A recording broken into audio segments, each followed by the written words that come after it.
Yes, my friends, the New England Patriots are once again at the center of recent headlines. Elliott Wolf and Mike Vrabel have proven to be rock solid, one as a general manager and the other as a coach. They've been extremely competent in recent years, and honestly, I think the fans are loving it. Before we dive into the first news story, I want to ask you something. What grade would you give Wolf and Vrabel for everything they've been doing for the Patriots? In my opinion, they deserve a perfect score, 1,000 out of 10.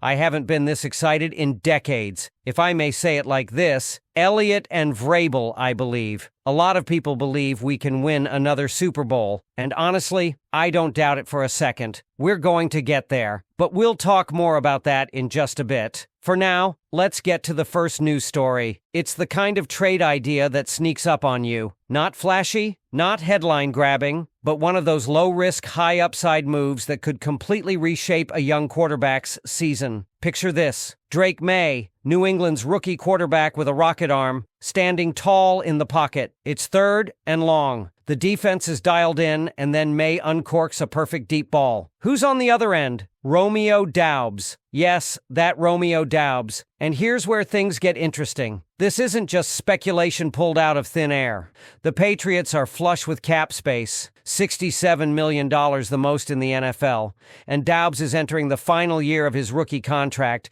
with a manageable $3.57 million cap hit. The pieces are lining up. Doubs isn't a WR1, and that's not what New England needs him to be. What they need is a wide receiver 3 who stretches the field vertically, who opens up the slot for Pop Douglas, and who draws just enough defensive attention to give Stephon Diggs room to work. If you're trying to accelerate Drake Maye's development, this kind of acquisition makes a ton of sense, and yet nobody's really talking about it until now. Let's zoom in. Doubs isn't some hidden gem that's never produced. Over his 2 full seasons with the Packers, he's posted 601 receiving yards each year. Solid, not spectacular, but dig deeper. His deep ball metrics on throws of 20-plus yards? Exceptional. PFF gave him a 93.7 grade in 2023 and a 95.7 in 2022. And that's not just decent. That's elite. You pair that with Drake Maye's cannon of an arm, and you suddenly unlock a vertical element the Patriots have lacked for years. Maye can throw a frozen rope 50 yards downfield. Doubs can get under it, and that makes defenses back off, creating more room underneath, more flexibility in scheme, and most importantly, more confidence in your rookie quarterback. Of course, it's not all sunshine and deep balls. Doubs has one glaring flaw: drops. Over his first 3 seasons, he's averaged a drop rate of 9.8%,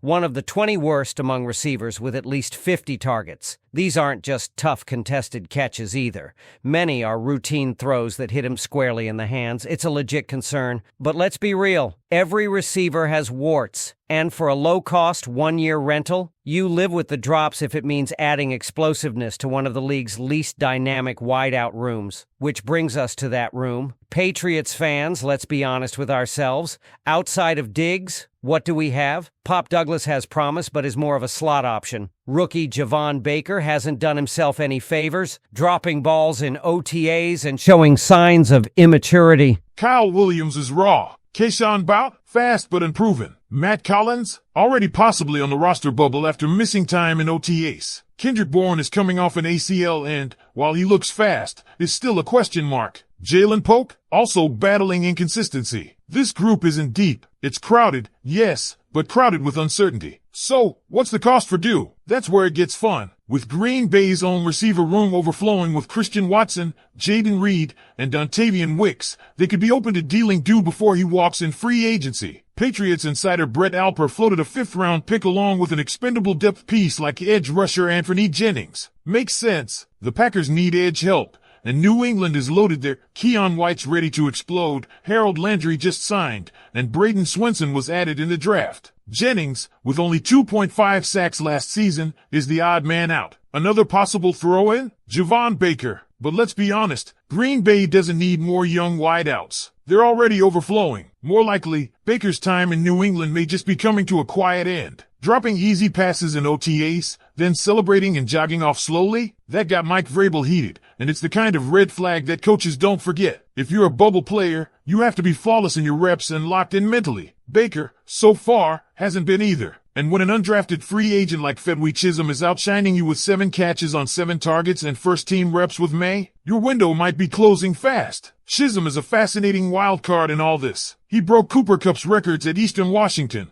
and now he's turning heads at Patriots OTAs. He's not just a feel-good story, he's making a legitimate push for a roster spot. Coaches love him, fans are starting to catch on, and the media is watching closely. If he keeps this up, someone's going to lose their spot, and all signs point to it being Baker. So now you're left with a very real possibility. Trade Anthony Jennings and a late-round pick for Dew. Slide Dew in as your WR3, your deep ball specialist. Let Diggs and Douglas do their thing underneath. Give Drake Maye the vertical threat he needs to fully unlock that cannon of an arm. And if Diggs, heaven forbid, goes down again, you at least have a chance to stay afloat with a more balanced group. Because let's be real, if Diggs misses time and you're trotting out Douglas, Williams, and Bout as your top 3, you're cooked. You're toast. The offense would be dead on arrival. The time to act is now. The price is low. The upside is significant. Romeo Doubs might not be a name that gets fans jumping out of their seats, but for the right cost, he might be the missing piece that unlocks Drake Maye's rookie ceiling. But I want to hear from you, Patriots Nation. Would you make this move? Would you ship out Jennings or even Baker to bring in a guy like Dew for one season? Or do you think it's smarter to roll with what we have and trust the young guys to grow? Drop your thoughts in the comments. Type T for trade or P for pass. Let's hear it, and let's keep the debate rolling. And let's not gloss over the bigger picture here,